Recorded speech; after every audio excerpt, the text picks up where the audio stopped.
Welcome to Crafting Your Next Move. Welcome to Crafting Your Next Move with Lori Kraft, Associate Broker with the Kraft team at Origin Realty Group. Lori is a top producing Houston Realtor with more than 15 years of experience helping clients buy and sell homes across the greater Houston area. Known for her honest advice and boutique approach, she and her team combine cutting edge marketing with good old fashioned service to deliver results that speak for themselves. I'm LeAnn Lyon, and today we are talking about how sellers should evaluate multiple offers and why the highest price isn't always the strongest offer. It's so good to see you again, Lori. Good seeing you too. When multiple offers come in, but how do you quickly narrow down which ones deserve the most attention? Well, I think first of all, we're in a better period of time and I just closed yesterday on one that had gone in multiple offers.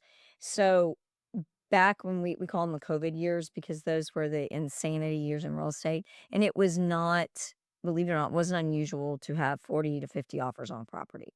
And so we all had to very quickly adjust and create systems and spreadsheets so that a client at a glance could look at all the offering. And we had to be very cautious too because we had so many people frustrated and aggravated with losing out offers that they would feel like somehow they were being discriminated against in some way. So we oftentimes had to do that, send the spreadsheet over, and instead of the entire contract, because we wanted to make sure we left off names. We didn't want any indication that it was based on anything but facts. So it helped us fine tune our systems so we could be very definitive about what each and every offer offered. Well, obviously, price is the most visible number, but it doesn't always tell the full story. How do you weigh price against the overall strength of the offer?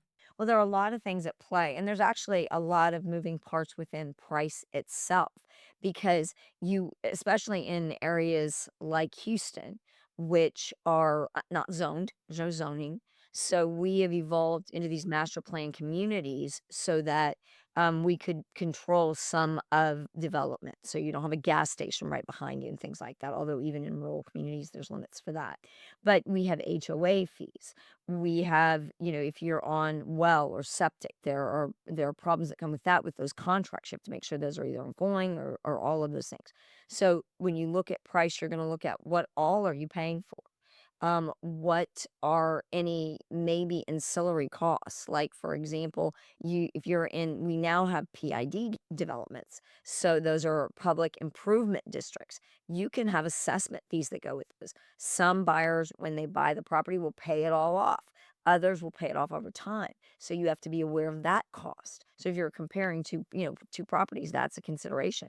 When you're putting in multiple offers, a buyer might say, "Hey, you know what? We're not going to ask you to pay that PID. We're going to take care of it." It could be as much as $14,000. So that's significant. Those HOA fees come into play. A lot of our HOAs have what we call foundation fee. It's basically, without getting myself into trouble, it's kind of like a kickback to the HOA. So it's for ongoing services. So, for example, you might have a 0.5% or a full percent, and it's negotiable. So the buyer could pay all of it, the buyer could pay half of it, the seller could pay all of it. So that's part of that offer. So you can put that in there. Do they ask for a residential service contract? Are they? Because I've had some where they asked $1,000. I'm like, that's insane. We're not doing that. I mean, I don't know where they're getting their contract from. But average is about 600. So things like that play into it, or people will say no. They can in Texas, we often see the title policy split. So you'll have the seller paying for owner's title policy or and the buyer paying lender's title policy. But either party can pay for either side. So you may have it to where the buyer offers to pay all of it. That can be as much as $10,000 in the pocket of a seller. So all of those things go into play. The other things aside from financial that you want to be looking at is what is your closing date? What kind of terms? Are you looking at of FHA, VA, conventional loan? Are they wanting seller financing? Are they all cash? All of those things matter. So you're going to look at that piece of it. There's just a lot of moving parts that you have to look at, hence the spreadsheet. And it's one thing to get the price. It's another thing that you actually, you don't want to just get a price if it can't close. So we know that financing structure can really change that level of risk in closing the deal. So, what do you look at to determine whether a buyer is likely to make it all the way to closing? Well, first of all, you want viability. Um, People get frustrated when we don't get as much pushback now as we used to get. But a buyer doesn't feel like they need to share all the financials with their agent. That's fine. I don't care. But you are going to need a pre-approval letter. And I cannot think of any seller who would accept an offer that either doesn't have proof of funds or doesn't have a pre-approval letter. And in some cases, you want both. Because let's say they say, if there's any appraisal gap, we'll make up the difference. Well, we need proof that you can't. And then if it is financed, you're looking at those financing terms. And there's nothing against, say, a the FHA property or VA. Those are very solid, great lending products, but they don't just make demands on the buyer, they also make demands on the property. And because they make demands on the property, that can put the seller on the hook for things. VA in particular has very big concerns about wood destroying insects. So, just story time, real quick.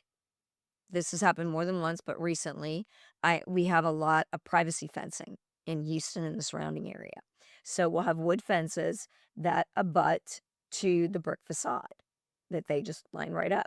Those are normally required to be like that by the HOAs because they want everything to look pretty from the street. VA doesn't like that. VA doesn't want any wood touching that brick. So then you have to Mhm. figure out how am I going to move the fence off of the brick so I satisfy the VA, but at the same time, I don't get fined by the HOA. So it becomes a balance. So for a lot of people, they're like, I don't want to mess with it. I don't want to deal with all that because we're going to be under contract. I could have had all these other offers. So I don't want to deal with it. VA also has the ability, as they should, because they have served their country and they deserve a few perks.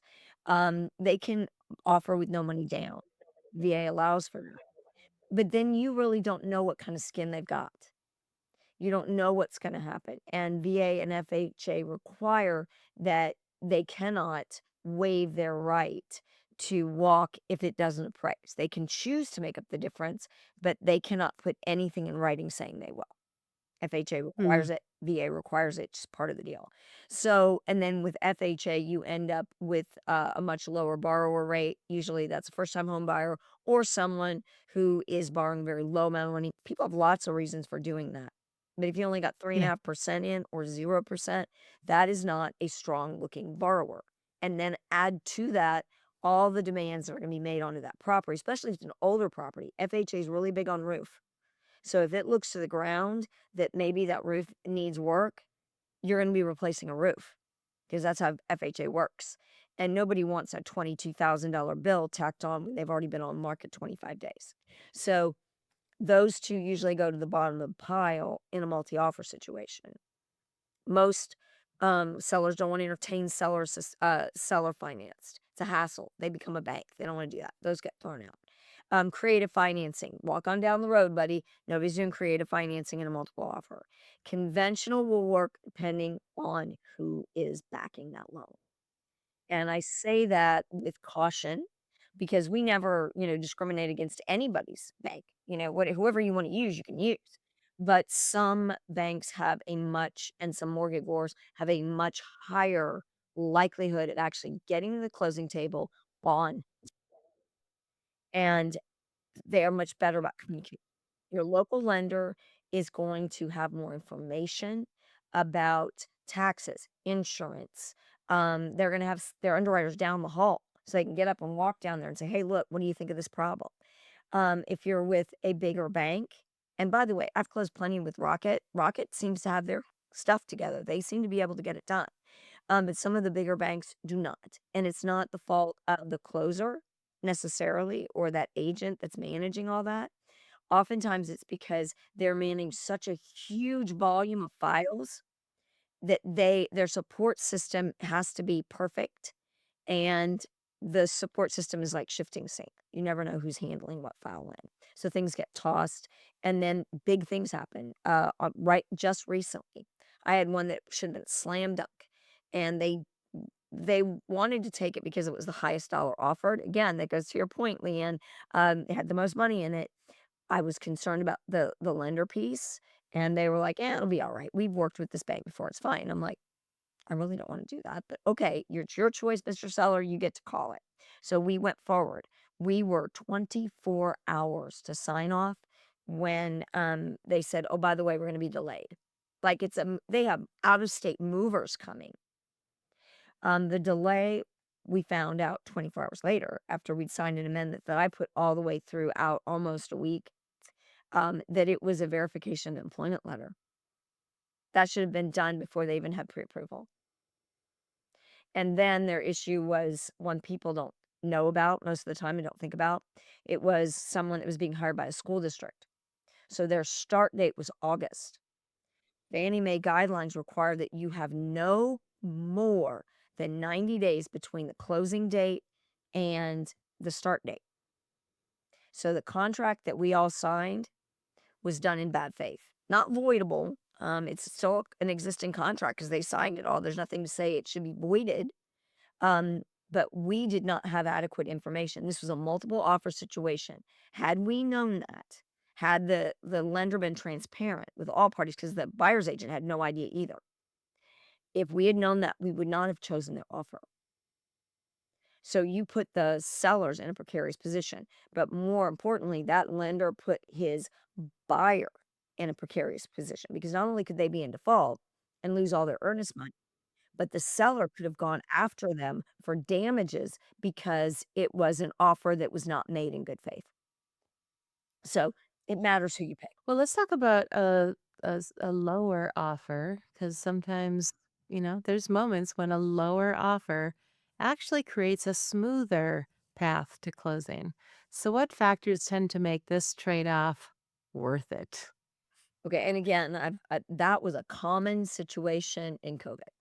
So if you've got a lower, let's say you've got 30 offers on the table, which was pretty common, and you've got five that you've already eliminated the other 25, and you've got five at the top, and the number four is 10,000 lower than your highest. But your highest will not allow for a lease back. They are using a big bank. There's a bunch of factors involved there. Your lower offer, because they're willing to work with you on terms, you needed a 3-week lease back, maybe because you don't have a house. That happened all the time in COVID, nowhere to live. So they were like, we'll give it to you free. You can live in this house for 3 weeks free if you'll accept our offer. Well, if you start adding up monies, that it balances. But also you're gonna have a strong, maybe they're all cash. There's a reason why cash is king, and it's not because it's a slam dunk. There's other factors involved with cash for sure that you can close quickly. They have usually more flexibility on things. If you have a repair issue, it's much easier to negotiate that out because they're just going to take it off the price and take care of it themselves, which makes you less liable. So there's a lot of reasons why that might be preferable, and you might be willing to take that. And that happened a lot. So it's been a while, I think, since we've seen a lot of sales with contingencies, but they are, you just brought up, being able to stay in a house. I know I bought a house on contingency and we were on contingency for a year, but that was way back in 2007. So when you're seeing multiples and you're still seeing multiples today, maybe not 20, 30, 40, 50 of them, but how does a house or a purchase agreement with a contingency look? You're not gonna be considered. And there's a reason for that. It's because you just added another get out of jail free card to your deal. It just Mhm. is not a good choice. We are seeing more contingencies. Most lenders will not allow for a contingency if it's going out more than about 60 days. So, because the lender wants to feel like they're moving this property forward and they have to get all these terms set up for them. And so we don't know what the market's going to do in 90 days, 360 days. We don't know. So you will want to be stuck in there. And most sellers can't afford to do that. They can't do it because you're asking them to take that property off market that entire time of that contingency.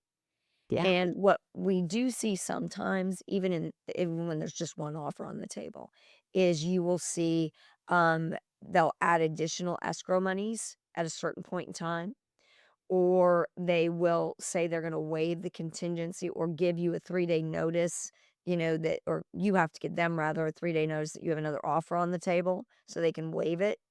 But you need, as the agent, you need to make sure you have proof of funds that if they waive it, they can buy the house. Because a lender might say, no, they can't unless they sell this. They don't have the funds.